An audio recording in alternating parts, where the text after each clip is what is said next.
Je vais donc vous présenter comment saisir une séquence FMPA pour l'année 2022. Pour cela, il suffit de cliquer sur le menu Gestion, puis Activités.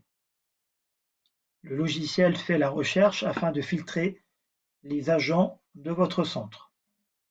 Dès qu'il a fini, une fenêtre apparaît avec votre centre ici et les mois à choisir. Ayant accès à tous les centres, je vais prendre comme exemple le Plessis-Gramois. Étant donné qu'on parle de la saisie 2022, je vais aller au mois de janvier 2022. Voici la fenêtre qui va nous permettre de faire la saisie. Comme on va faire de l'incendie, je vais sélectionner les gens titulaires de l'incendie présents à la manœuvre.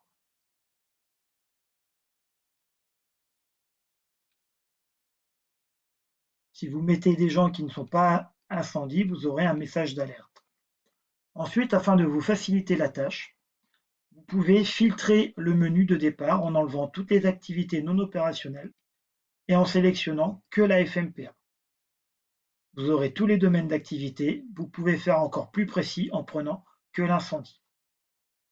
On va rester sur tout le domaine. Au niveau de l'affichage, peu importe, moi personnellement j'aime bien le journalier en une journée. Et ici je mets la date du dimanche 9 janvier.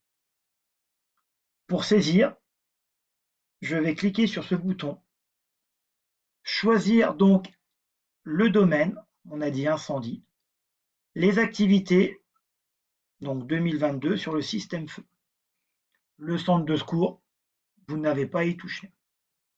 Dans la petite remarque, vous pouvez ajouter ce que vous avez fait. Présentation des changements liés à la parution des GTO, GDO, développement du feu et schéma de Thomas, et enfin le BE-FFCOS. Quand vous avez rempli cette première partie, il suffit ensuite de mettre les horaires, donc 8h30, et automatiquement vous avez les 4 heures de mise ou les 3 heures selon la séquence.